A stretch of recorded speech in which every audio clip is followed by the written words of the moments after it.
নমস্কার, আমি রতিন সরকার। আমি একজন যোগব্যায়ামের শিক্ষক। আজকে আমি বালা আসনের উপকারিতা এবং সতর্কতা সম্বন্ধে বলবো। বালা আসন থেকে আমরা কি কি উপকার পাই? আপনার রক্ত সঞ্চালন সঠিকভাবে করতে সহায়তা করবে, আপনার হজম শক্তি বৃদ্ধিতে সহায়তা করবে। আপনার যদি রাতে ঘুম না হয় তাহলে এই আসনটি অবশ্যই অভ্যাস করুন। আপনার ক্লান্তি, অবসাদ এবং এংজাইটি দূর করতে সহায়তা করবে। আপনার হিপ এবং থাইয়ের মাসেলকে আরও বেশি নমনীয় করবে।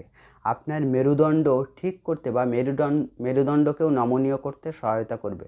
কিছু সতর্কতা আছে, যেমন প্রেগন্যান্সি বা গর্ভবতী অবস্থায় এই আসনটি অভ্যাস করবেন না।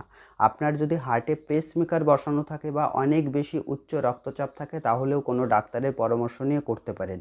নিম্ন রক্তচাপেও ডাক্তারের পরামর্শ নিয়ে করাই ভালো।